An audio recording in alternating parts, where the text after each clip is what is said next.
would you like to lead us in the pledge? Would you please stand and join with me in the pledge? I pledge allegiance to the flag of the United States of America and to the republic for which it stands, one nation under God, indivisible, with liberty and justice for all.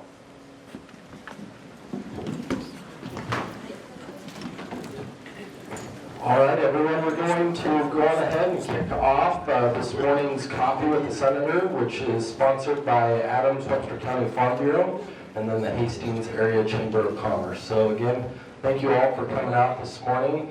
It's great to be back. I wasn't here last time, but it sounded like you guys had a great meeting last time, and thanks to Matt Haybrock for doing that. So how we'll run with the format here this morning is we'll give Senator Howard about 5-10 minutes where he can just kind of give an update on what's going on down at the unicameral, as well as any other issues that he may be dealing with or specific bills that he's presented this year. And then we'll open it up to the floor to ask questions. And again, we'd like to try to do the cards. It just keeps it easier and simpler for us.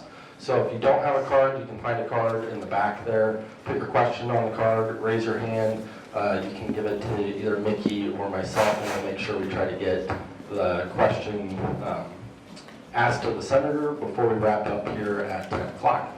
So with that, Senator Howard, I'll turn the floor over to you. Okay, thank you, Lance. Can everybody hear me all right? Everybody hear me okay?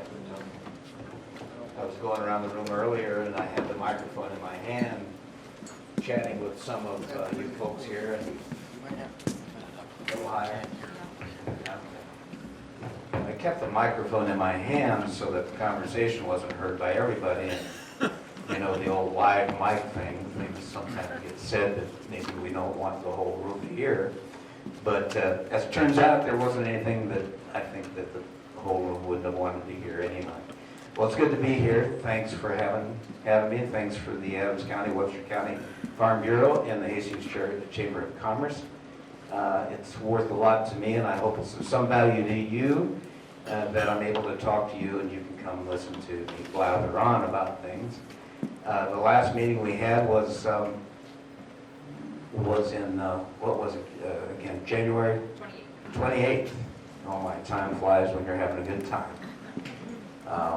So this could be the briefest town hall in world history, because since January 28th, virtually nothing, as you can see in the handouts I provided, that first handout with the cartoon, virtually nothing has happened.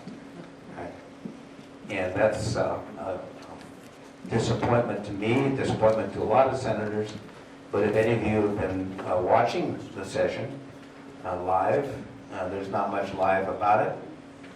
It's a one-person show. There's a senator from Omaha, Senator Michaela Cavanaugh, who has chosen to purposefully delay the process. And her rationale for doing that, her plain rationale for doing that is, she has some bills that she does not want to come to the floor. So by using the time, wasting the time, we only have 90 days this session. We're over halfway through. And again, nothing really of substance has come to the floor or moved through the floor. We've had a couple bills move, but that's it. So anyway, that's what we've been dealing with. And I'll just make a quick comment or two about that. Some people say, well, why do we let her continue to do that?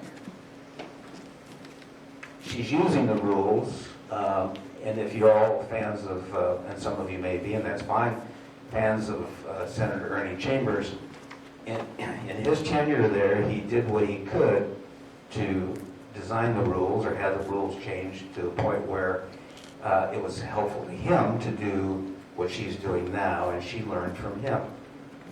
And so she's doing everything within the rules.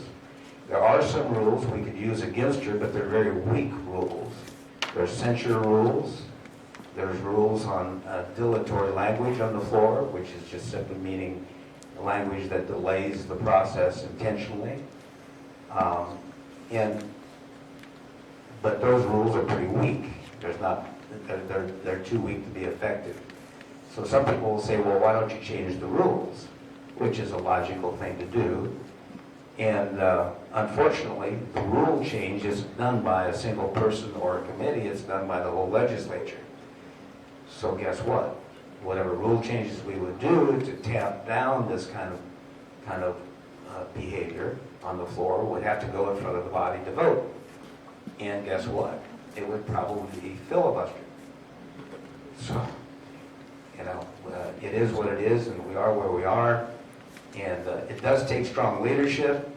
I've been a little disappointed lately with, there are things that the speaker could do and could have done and will do and should do, and that's up to him to do that.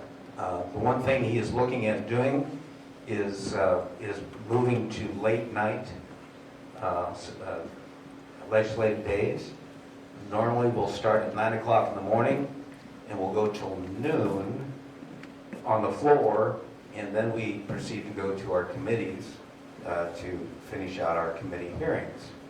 Those are winding down. We have another week or so of committee hearings. But after that, he will go to late night, which simply means we'll take a brief break for lunch, brief break for dinner, and then we'll go to whatever time he decides in the evening. Could be as late as 11 o'clock, 11:30. And his intent for doing that, normally we do that at the end of the session. Once we find that we haven't fulfilled enough of the bills to move to the floor, we'll go to late nights at the end of the session. He's moving that forward, which I think is wise, because there are a lot of bills that haven't gotten attention and will not get attention unless we do that. So the first handout I had was, of course, the cartoons. Sometimes cartoons speak volumes. And it shows the Dustbuster removes dirt, Ghostbusters remove demons, filibusters remove progress. And I think that's kind of where we are, unfortunately. The next page just simply shows the various stages of the legislation and where we are at with them. And I put down absolutely zero and highlighted it so that it put emphasis on the fact that we're at a standstill. So anyway, moving on to, there are several other handouts we provided for you. This one is a single page. I guess maybe they're all single pages, but it's on a smaller piece of paper, and it shows my bills. The highlighted ones are the ones that have gotten some form of priority. LB 191, Webster Business and Labor, and it provides for confidentiality and of access to certain injury reports of the Nebraska Workers' Compensation Act. What is that, real quickly? Right now, when someone's injured and they file for workers' comp, that information is broadly spread, and so these people who are injured get bombed with every attorney firm in the world that wants to represent them, and so that's to help keep some level of confidentiality. 195, adopt the faithful delegates, Article 5, Convention of States. You're all familiar with Article 5, Convention of States, so we'll go into that. But what this bill does, it defines how Nebraska, if a convention is called, how we choose delegates and what they are required to do and not to do. They're supposed to stay within the confines of the issues that we give them to discuss at a convention. LB 335 is a speaker priority bill. Adopt the Healthcare Staffing Agency Registration Act. Right now we've had, both in hospitals and nursing homes, quite a severe issue with shortages of nurses. And unfortunately, there are these agencies, traveling nurse agencies basically, that provide the service of moving nurses from one hospital to another to fill vacancies, right? Well, unfortunately, that business model, and I wish I'd have thought of it because it's a moneymaker. I think it's a little unethical in some ways, but what they do, these agencies do, is they'll find a hospital that needs a nurse, and say Mary Lanning needs a nurse, and they will proceed then to go to Kearney, for example, to the hospital there and find a nurse that wishes to travel, and they will engage as an agency that allow that nurse then to go to Mary Lanning. Well, that left a vacancy in Kearney, and so they go to Grand Island and they find a nurse that's willing to travel, and they fill the spot in Grand Island, or in Kearney. And then that leaves a vacancy in Grand Island. I could go on and on, but you see the point here. It's a game of whack-a-mole. They create their own demand by moving these nurses around, and they get paid like 30-35% of what these nurses receive for salary, and it's an inflated salary for these nurses. So they make good money at this, but they're creating hardships on hospitals and nursing homes in the process. LB 341, I'm about done with my priority bills here. LB 341, adopt and it's a priority for Judiciary Committee, adopt the State and Political Subdivisions Child Sexual Abuse Liability Act and exempt actions from the State Tort Claims Act and Political Subdivisions Tort Claims Act. Now, what is that?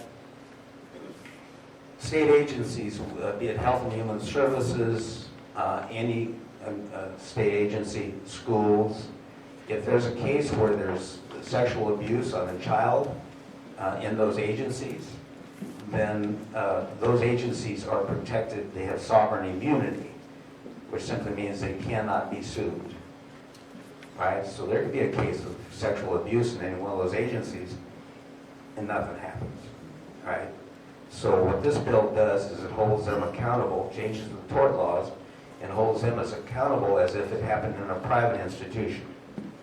Shouldn't matter if it's private or public. If a child is sexually abused, there should be actions or allowable actions to take place to sue those entities.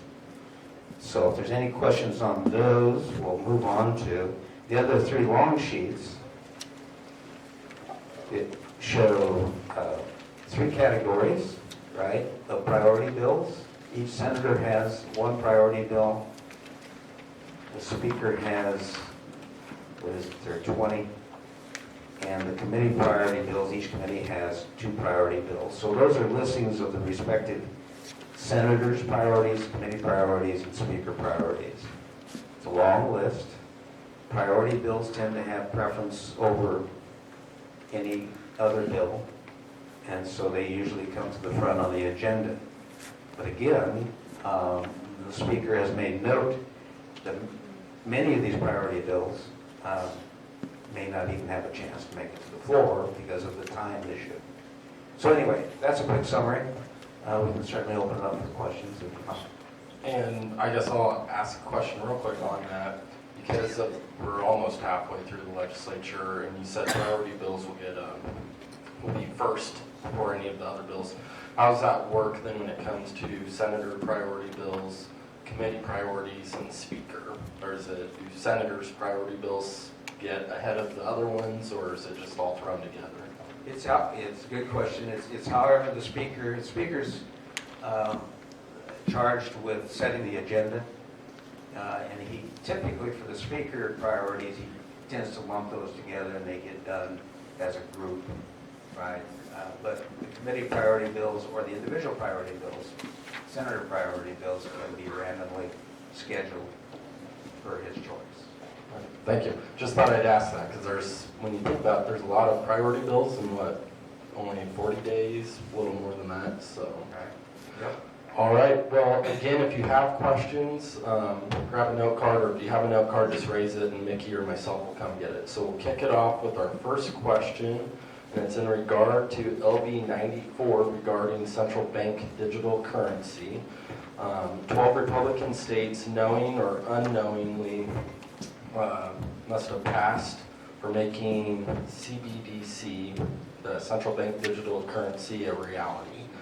I take it this is a suggestion for that. Need to amend the bill without the electronic money language. So do you have any insight on that bill, where you stand on that? Well, fortunately, I don't have to take a stand on that. It's my understanding that that bill did not make it out of committee. So consequently, it won't make it to the floor. Time or no time, it just won't make it to the floor. The next one we have is, we are here representing the Good Samaritan Village. Would like to know more info on the proposed roundabout and improvements of Highway 6. Wouldn't we all like to know? That's been in the works for 5-6 years or better. A long time, and the proposed construction is my understanding, Highway 6 coming into Hastings from Showboat Road to the Elm intersection. Yeah, my good friend Mr. Ron has a map. To the intersection on Elm Street.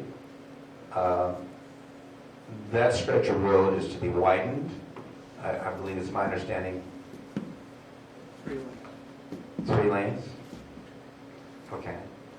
And drainage is supposed to be improved there, which there is a drainage problem there, I'll give them that. And then at Elm Street, and they're talking about putting in a roundabout. It's one of my favorite subjects, roundabouts. We got one at Adams Central. It's one that I think was put in without due diligence and necessarily respect to the community, but it was put in anyway. I don't know where we are on that specifically, time-wise. It's been in the works. Do you have any information on that? The only information I have is that the alignment has been questioned by a number of people of Hastings, but the state of Nebraska Department of Transportation wants the city of Hastings to define what they want. And so on Monday evening at 5:30, the resolution regarding this alignment will be taken up by the Hastings City Council at their, what they call their work session, which unfortunately no one's allowed to speak at. And so we don't know exactly where it's at. The city of Hastings, and particularly Adams County, put together a plan with the City Department of Transportation to improve the truck bypass, which goes directly east of J Street, right at Elm Avenue, at that location. However, they did not improve that location for trucks to get off, and they don't have the number of trucks there that they thought they would have. My idea is to improve the alignment and allow trucks to take East J Street and then connect up with the boulevard that comes from, which we call Showboat, and at the intersection of Showboat and Highway 6. So that's where it's at. The city of Hastings needs to take a position on the alignment or offer something to the Department of Transportation about what they want to do. Okay, there you got it from the horse's mouth. So you're not going to be able to speak if the public's not going to be able to speak? No, I'm sorry to see that legislative bill 637, which is regarding what citizens could say at a public meeting, is not going to be taken up on your list. Frankly, many of the locations do not allow people to speak because they've passed their own rules, and unfortunately this bill says that they can continue to do that. It says the body may not be required to allow citizens to speak at each meeting, which is in the law, but it may not forbid public participation at all meetings. What does that mean? How could you go to a public meeting and not be able to speak?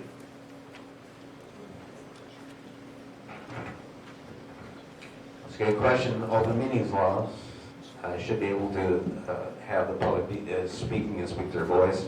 That bill was just taken up in government and it passed out of government committee. My guess is it's going to be amended some to deal with that contradictory language that you just spoke to. Look, that stretch of road clearly needs some help. There's no question about that. Drainage is terrible. I don't know how badly the roundabout's needed. That's just my personal opinion. But that's up for you folks in Hastings to have some influence and voice on. The roundabout I thought would help a lot, and not the roundabout, but the bypass, I thought would help a lot to alleviate some of that traffic, and I think it has. Some, maybe the egress for that bypass is not good enough yet, I don't know, I can't say. But I try to stay out of those local issues when Hastings is involved with the Department of Transportation. Department of Transportation, I don't know what their motto is now, but about 5 years ago, visiting with the director of the Department of Transportation, he said that prior to him, the motto for the Department of Transportation was, "The road is the customer." Think about that. The road is the customer. Doesn't sound like they care too much about those people that actually use the road, but not sure that's changed a great deal. But that project needs to be, that stretch needs some help. There's no question about that. There's a lot of money they're pouring into that, but that's all I know. All right, the next question we have is, why have 7 states banned CRT and 14 others currently taking action? Where's Nebraska at in making progress on this, or are they not making progress on this? I don't see much progress, but it gets back to the first comments I made in the introduction. I think there are some bills dealing with CRT, but they're not going to see the light of day because of the time issue. And that's an example of a bill that Michaela Cavanaugh wouldn't like to see come to the floor.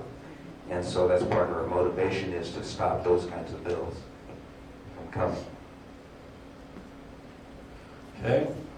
The next question we have is, what is Nebraska's stance on selling land near our military bases by China? Basically, it's the issue with China and them buying ag land around military bases. Is there any bills in the legislature dealing with that, or where's Nebraska at in addressing that issue? To my knowledge, there's no specific bill on that. There is a lot of concern about foreign purchasing of farmland, and that's, I think, kind of, it's a disturbing issue on the surface, right? We clearly would make no sense that we would want farmland sold to foreign entities. It's my understanding that the federal government comes out with reports on how much farmland is in the hands of foreign entities in each state. It's kind of a distorted figure, because, good or bad, if there's for example, I'll use an example. If there's a wind generating farm and some foreign entity, say China for example, owns 3% of that, and it could be thousands of acres, but if a foreign entity owns 3% of that wind generating company or farm, then the total number of acres are, how would you say, they're reported as foreign owned. So the number of acres is inflated by that report quite a bit. And you know, when you have inflated figures about how much farm ground is owned by foreign entities, it raises concern, and it should. We're going to have an interim study, for what it's worth, next summer on that very issue of foreign ownership of farmland. And we're going to try to narrow down exactly what the acres are in Nebraska. And if they're, and we may end up with legislation coming out of that. I think one of the big questions that farmers have, which many of us have, is that because foreign identities are involved with the cash to buy the land, it inflates the land values of local ownership by farmers are all of a sudden priced out of it. And so the concern by many of us who are farmers is exactly that. Fortunately, I own land that's not very valuable. The land that is valuable is the land around Hastings, Nebraska. That's where the land is really valuable, and recently a big transaction was done where we really haven't identified who bought it. It's a good point. There is a solution on the property tax thing. We talked about that at the last meeting, the consumption tax, but we won't go into that right now unless you have questions on that. But I think one of the biggest incentives for farmers and ranchers to sell their farm ground is property taxes, right? It's one of the cost centers in your operation that you've got no way to have any control over. You can control your inputs on your operation at some level, and that's limited too, but you can't control that bill you get for property taxes. And it keeps going up and up and up. I'm not telling you something you don't know, but that's what drives a lot of people to sell their farm ground, especially if someone passes away and they pass on to their heirs. It's less exciting for them to want to have anything to do with it because their profit margins are reduced significantly by property taxes. So there is a solution for it. It's called the Epic Option Consumption Tax. I'm going to be out at the gun show all weekend, by the way. We'll have a booth out there. We'll have petitions out there. If you want to come out and visit with a little bit, put your name on the petition. And what it does, petitions, you know what they do. They put the issue on the ballot when you have the required number of signatures. And I'll just add to the China question, whoever asked that one. That's also on the federal level. I know that's been taken up, and I think actually there's probably been a little more bipartisan effort on that side. Congressman Don Bacon, who represents the 2nd District here in Nebraska, I know he's raised that issue. He's a former Air Force. And so I do know on the federal side of things, there's probably a little more movement than there is in the state legislature and whatnot. So. And we should be worried about, the initial question was whether or not we have any legislation that would prohibit foreign ownership of farmland close to a military site. I think that was generally the question. And indeed, we should be concerned about that, but what the heck? We allow China Balloon to go over and take photographs across the whole country and not do anything about it. So that needs to be addressed. To take it a step further, there's also been the questions raised of whether having foreign ownership of land is good for when we're the food production of the world. And you allow other countries to own that land for what we raise our food on. So it's going to be something that will keep bringing up traction. But a little bit, it is on the federal side too. So yeah, keep in mind, what is it? Smithfields is owned by the Chinese, and the real risk here is when you have vertical integration from production all the way through processing in the food industry owned by foreign ownership. It gets pretty testy. all right, so if you have any questions, again, we have note cards in the back. I have one left here, but it has 2 questions on it. So otherwise, you're going to put me on the spot and have to start asking questions. And I don't want to have to drill Senator Halloran on some tough questions here this morning. So There's no reason we couldn't quit early. all right, does Senator Arch make backroom deals with Kavanaugh and Hunt to stop the filibuster at the expense of good bills, LB 574 and LB 575? Okay, I have 575 on this one. Okay. Well, that's a good question. The word deal is never it's never set well with me because when I think of deal, I think of someone being a car dealer and trying to make a deal with me, and that never has gone very well in my past. But anyway, the Speaker is frustrated, as many of us conservative senators are, with this filibuster. I don't know what kind of negotiation, if there was one, between Senator Arch, he's our Speaker, and Senator Michaela Cavanaugh. I do know that he is putting LB 524 up this next week, and that was one of the bills specifically that Senator Michaela Cavanaugh was filibustering against. So what is LB 524? It's titled Let Them Grow Act, and it's dealing with limiting under the age of 19, precluding anyone under the age of 19 of taking any gender change operations or hormonal treatments to change their gender below the age of 19. A very reasonable bill. But here's the problem with that negotiation or deal. Next week, there are two senators, I believe for sure, have been excused, will be there. One is Senator Aguilar. He's got a serious knee surgery and infection. He likely, good excuse, he won't be there. And Senator Jacobson from North Platte, several weeks ago, had asked for an excuse. Don't know what it was for, doesn't matter, because it was done several weeks ago. It had nothing to do with this bill coming up next week. But the vote on that bill, not allowing 19-year-olds or younger to be able to make a decision, life-changing decision for the rest of their life, to have surgery done or hormonal treatments to change your gender, it's a very tight vote count right now going into that debate. And so with two more down that would have likely supported it, it's kind of predestined to fail. Predestined to fail. And the Speaker knew that. Senator Kavanaugh knew that. So was there a deal? I don't know. In conjunction with that, Speaker Arch has asked Senator Merman, who's the chairman of the Education Committee, to not allow LB 525 out of committee. And that's another bill that Senator Michaela Kavanaugh can't stand. And LB 525 is titled Sports and Spaces. And what it would do is it would disallow anyone that was born male to participate in female sports, or to go in female locker rooms or bathrooms, restrooms.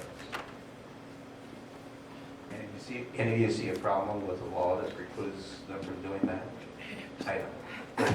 But Speaker Arch is asking Chairman Merman not to let that out of committee because he's sure it'll be filibustered heavily and take up time. It should take time. That's right. It should take time. That's a worthy bill, as is LB 524. Back to LB 524 on the gender change thing. There are studies after study that show that the brain, the human brain, does not fully mature until the age of 25. Now, I would extend that to 45 for some members of the legislature. But clearly, it's a very consistent, just look it up, Google it. When does the human brain mature? 25 is the time. This law just simply states that, look, we're asking adolescents to be able to have that decision to change their life.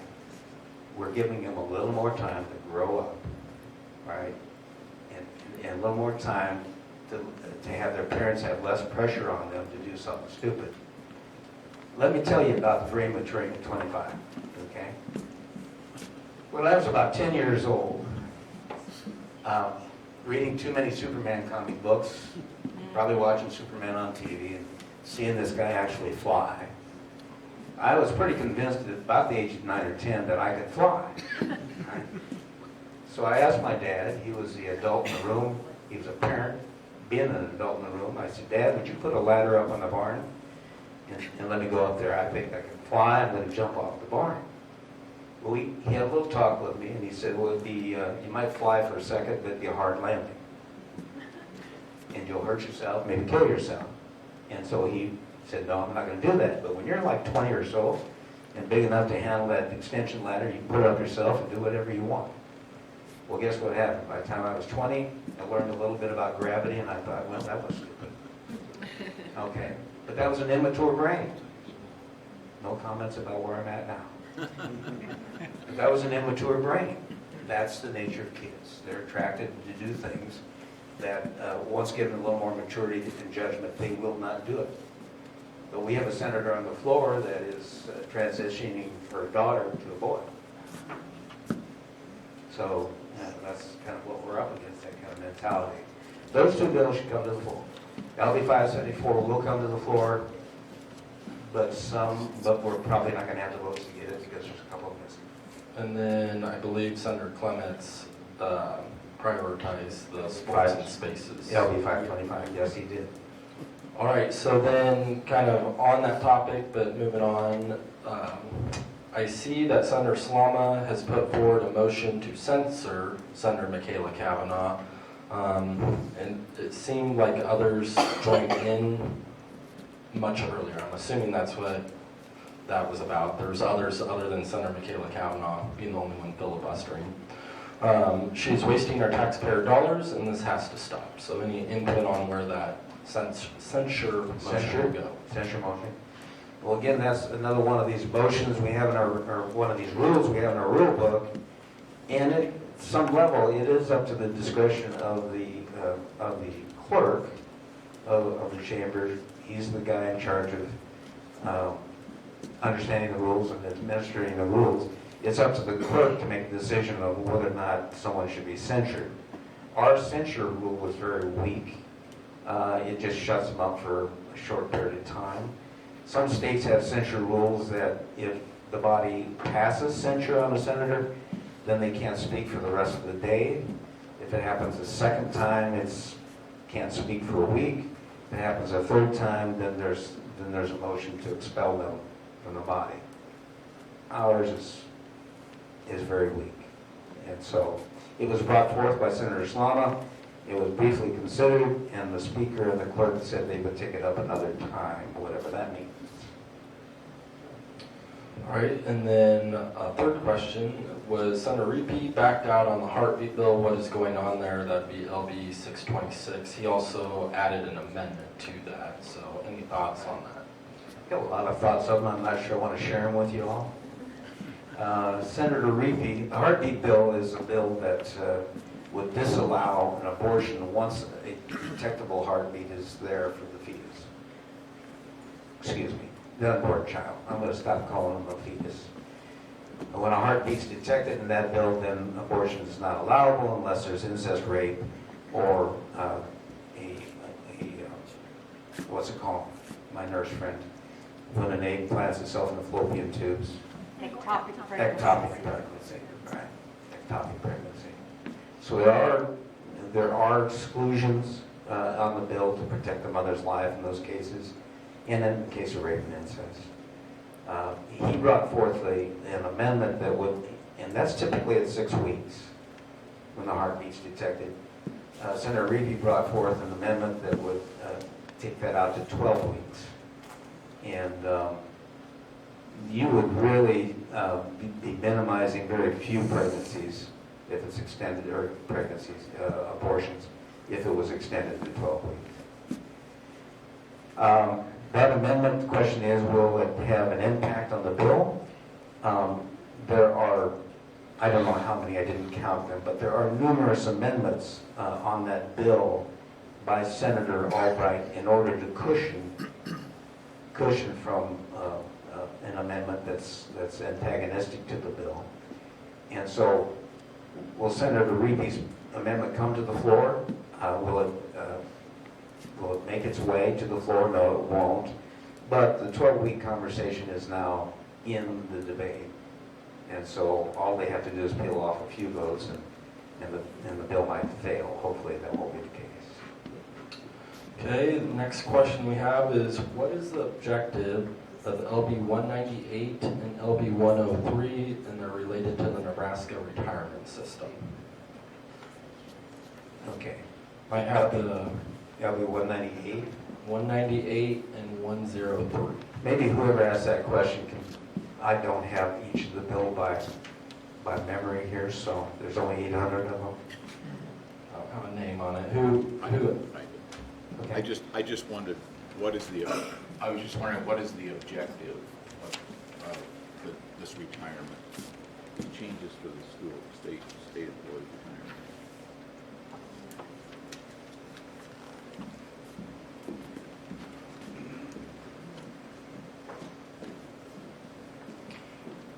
I honestly can't tell you without looking at the bill. That's fine. Yeah, I can get back with you on that. I But can look at them, I just like to know. yeah, the Nebraska legislature website is very Jeff has a- user. This gentleman can maybe answer. One of those bills, I'm not sure which one. One of those bills lets a retired teacher come back and substitute Right now, they have to sit out 180 days, and because there's a substitute shortage, it lets a retired teacher start substituting the next school year. So they retire in May. It's a good bill. They'd be eligible. They're not going to participate in the retirement system anymore. Be no different than them going to get a job at Walmart, but it would allow them to come. Right now, they have to wait 180 days before they can sub, and this would allow them to do so sooner. I got you. It's a good bill. Yeah, thanks for that. Okay, next one. This relates to LB 514 and LB 535 voter ID. What direction is it going? Consider affordability on photo IDs for non-driver costs, so I think it relates to the ID part. And then the requirement for notary services could become a financial burden. Those, I believe those two are kind of comments on it. Right. Now, the voter ID bill is a bill that will make it to the floor. If it doesn't make it to the floor, we'll have a special session because the voters voted in favor of a voter ID, so we have to provide that. It comes in front of government committee. We've heard about half a dozen different bills on the issue of voter ID, and yeah, it's a real interesting challenge when you have mail-in balloting that's become popular. I'm not a big fan of it, but mail-in balloting, that's something different than absentee balloting. But mail-in ballots where people are provided mailed ballots and they return them back to a ballot box. Ballot harvesting can go on there where people will pick up dozens and dozens and take them in. It's a real challenge because connecting the voter ID to that process, we have to have some recognition when someone says they want a voter ballot that they have an ID that goes along with it. So we're in the process of ironing all that out. I think the Attorney General Hilders, along with Secretary Edmund, have been given those bills, and they know the issues involved with them. So we have to have a bill that's constitutional, and we have to have a bill that, frankly, is functioning and workable to administer. So they're in the process of ironing those details out, and we'll get back to the government committee with it. But we will have a bill, and it will require voter ID because that's what everybody, the majority, said they wanted. So we're going to deal with that. Okay, next question is it true that only 2 states, Nebraska and North Dakota, do not have school choice? And then, I guess, add to it, where do you see LB 177? It's moved off of select or general file now to select, so how do you see that progressing the rest of this session? Well, I'm very hopeful that we'll advance all the way to final and be passed. It's a good bill, and it's true. Nebraska and North Dakota are the only 2 states that don't have some form of school choice. And it's in the states that have had school choice, Florida is the one that's probably been the leader of the states in school choice. They've had it for a number of years, and they were resisted when they first tried it and started it. The same resistance that we have had brought to us on the bill, that it's somehow going to subvert public schools. In Florida, where it's been going for a long time, in fact, there's been no public schools closing.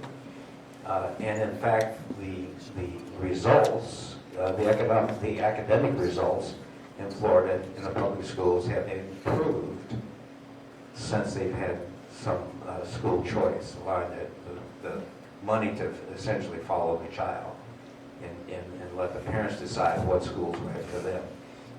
The whole subject shouldn't be a question about whether or not public schools are good or bad, or private schools are good or bad, or one's better than the other. The question should simply be what school, be it private or public, is best for a specific child, right? And that should be up to the parents to be able to decide that. That's my perspective on it. Well, and just to add to that, for people a little more perspective, that did receive bipartisan support with Senator McKinney and I believe Senator Wayne. Justin Wayne and McDonald from Omaha. Okay, this one is a statement on LB 574. Rachel Levine said adult transition gave him a chance to be a father. He said if he transitioned at a younger age, he would have missed out on being a father. Sounds like Rachel Levine agrees with LB 574. That was just a statement they wanted on the record. Okay. I don't know how you transition from a female to a male and participate in conceiving a child. I mean, that's possible. Well, I think it was the opposite. It was transition from male to female. It would be, I believe, don't know who asked it, I believe she is the one that's in Biden's, the first transgender member that's in Biden's, not cabinet. So you can transition from a male to a female and you can conceive? I'm not a scientist on this, I'm going off what the statement is. I'm thinking what Rachel Levine said. Rachel Levine had made the comment, which also sounds like she agrees with LB 574, where we're saying let them grow, let them be children.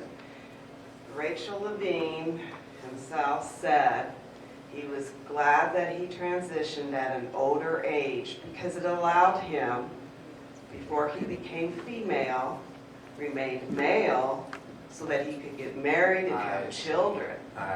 And he would have never had children had he transitioned at a younger age. And those are her words. I misunderstood the question. Yeah, That makes well, sense. it was just a statement. So, in other words, LB 74, even someone who transitioned over agrees should be at an older age. Moral of the story is don't let your kid jump off a barn too young. Okay, next question. This one is on the consumption tax. Is there any consideration to exempt healthcare from the consumption tax? If not, has there been any study concerning the impact of the tax on healthcare? Well, the impact, backing up to, let's talk about healthcare insurance, for example. Healthcare insurance already has an excise tax on it, and there would not be an additional consumption tax charged on health insurance. One of the prefaces of the consumption tax is not to double tax anything. So there already is an excise tax on that, on premiums, okay? Copays, there will be a consumption tax on the copays, but you have to look at typically what copays are. Even if you're on Medicaid, would not be a significant charge or tax on the copays. But other than that, that's where we are. That's all I have for questions. So is there any other questions that we haven't covered yet? I guess we got about 10 minutes. If not, we can wrap up too.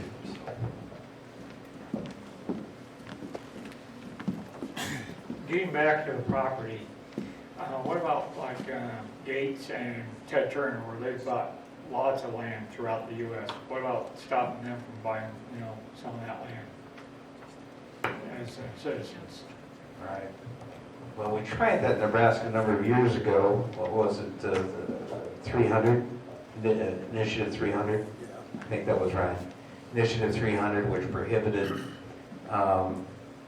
corporate purchases of farmland in Nebraska. And that was ruled unconstitutional by the Supreme Court. So that was an effort to stop it, but it was found unconstitutional.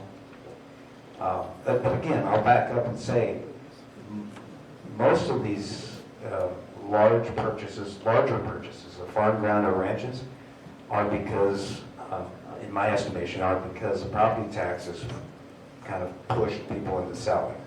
If you're not pushed into selling, the opportunity to buy isn't there.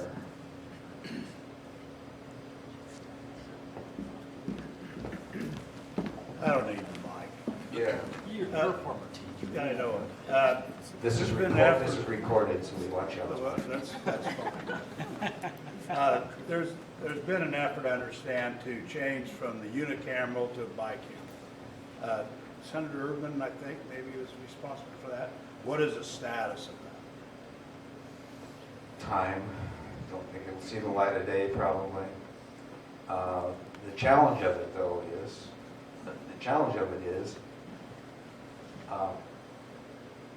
the larger urban areas have got an advantage.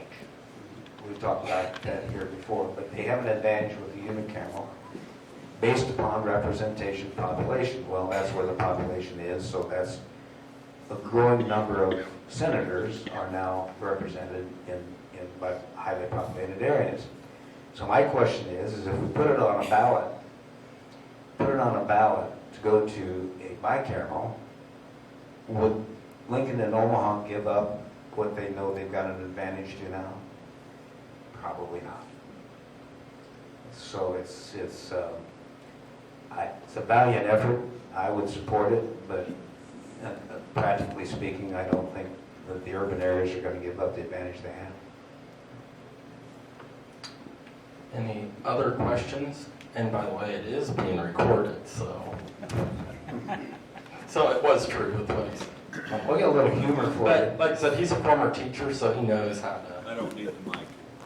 I just want to make a comment on the Epic tax. The other night I attended the Epic tax meeting here, and Mr. Brock has done a wonderful job of explaining things. I don't care what side of the fence you're on, it would be worth your time to attend those informational meetings. He answered a lot of questions, and I can see the concerns on both sides. But for me, what I hear is, well, we're going to defund the school, we're going to defund the fire departments. That's the farthest thing from the truth there is. And I wish people would attend these meetings. You know, he's done a great job, is what I'm saying. I would encourage everyone to attend one just to hear what's really going to happen there. I appreciate that. I mean, there's a lot of, I've got an acronym for it. It's called, the acronym is FUD, F-U-D. Stands for fear, uncertainty, and doubt. You can kill any good effort on any good initiative or any good bill if you can create fear, uncertainty, and doubt. And that's what we're being hit with on the option, on the Epic option consumption tax. All kinds of fear, frankly lies in many cases, have been thrown out there, and it's disturbing. And we made it a more complicated thing than it really has to be. It's revenue neutral. That's what it's designed to be, and it will be because it will be required to be in law, revenue neutral. Now, some question about what the percentage is going to be. Beacon Hill Institute says it's between 7.25% and 7.5%. To eliminate property income tax, corporate income tax, sales tax, and inheritance tax. But it's revenue neutral. It's designed to generate the same revenue as those other taxes do now. So it's a different source of revenue. It broadens the base. That's what we're doing here. We're broadening the base of taxation. There's a simple rule in taxation. Whatever you tax, you get less of. Whatever you tax, you get less of. Whatever you subsidize, you get more of. Well, let's look at the nature of our current tax system. What do we tax? We're taxing productivity, aren't we? We're taxing income tax, property tax, corporate income tax, and finally inheritance tax. Once you've, worked hard, saved, and put together some inheritance, well, we're going to tax that too. And that's all productivity stuff, folks. So when you tax productivity, you get less of it. When you subsidize something, you get more of it. Well, what are we subsidizing typically? What are we spending our tax money on? There's a lot of welfare that we provide, and that's fine. Some people do need help. Wouldn't disparage that notion at all. But the more you subsidize people not to work, what are you going to get? Less work. You're going to get less work, less production. So consumption tax doesn't tax productivity. it allows you to decide what you're going to consume and at some level give you some control of what your taxes are going to be. And again, it's a consumption tax on new retail, not used. It's a consumption tax on services, which have been pretty much exempt from any form of tax. All right, and it's revenue neutral. It's a different means of generating the revenue, and it broadens the base. Right now, 60% of the taxpayers pay 100% of the taxes.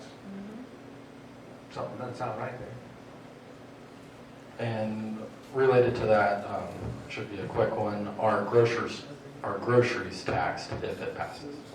Good question, I'm glad you brought that up. No, groceries will be exempt from consumption tax. Groceries will be exempt.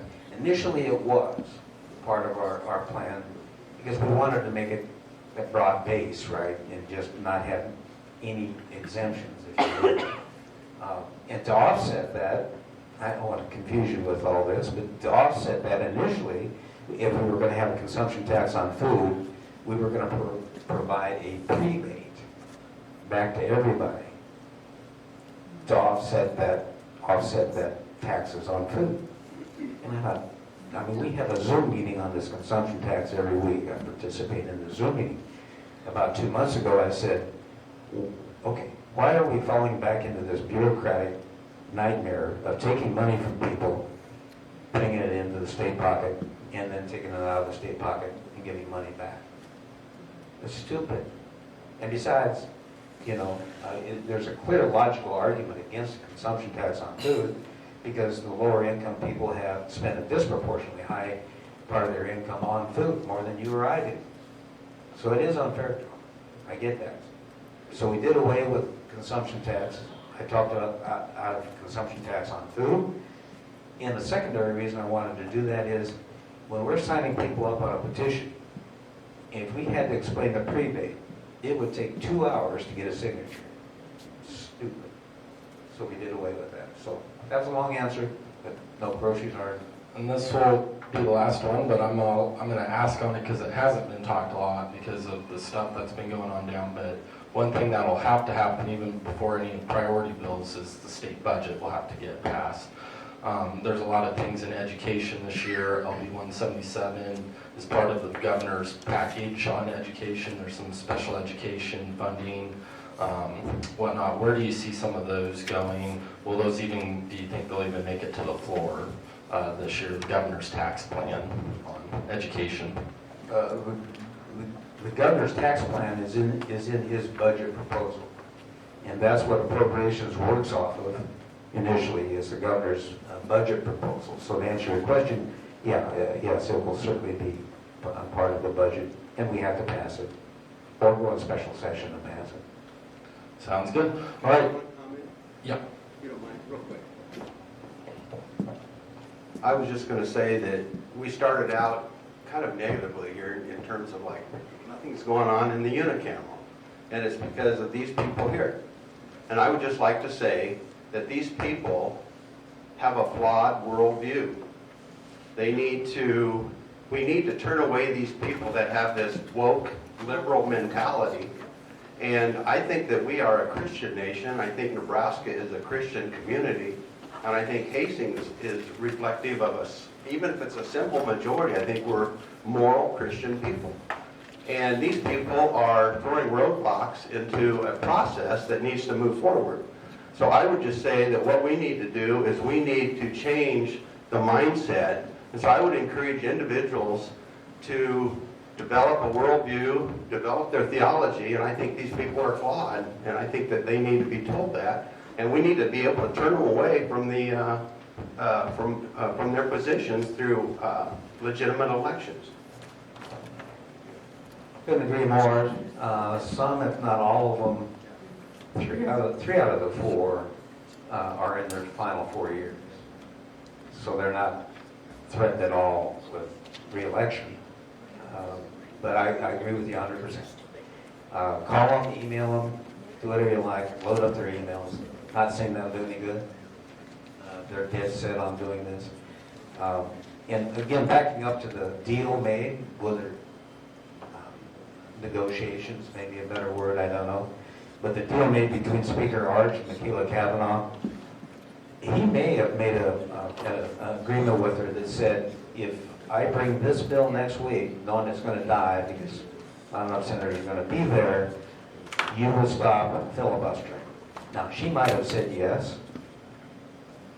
I would have had it on paper on her stationery to me, saying that she agreed to that. But even so, she's not a person of her word.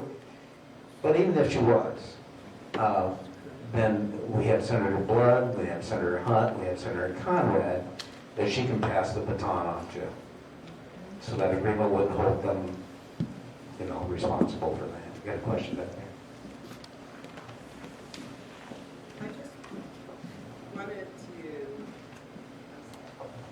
I just wanted to kind of piggyback off what this gentleman was just saying on who's in there that we would want to get out. And one of the ways to do that is voting for who you want in.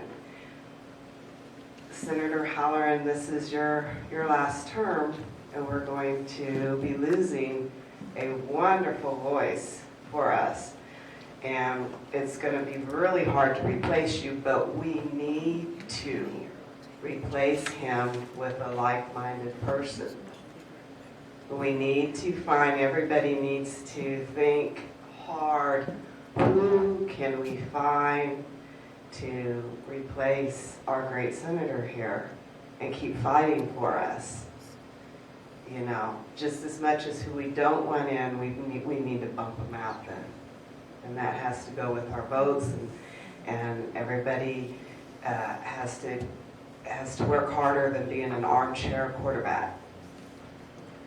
And I just want to thank you for everything you've done. Well, I appreciate that. Thank you.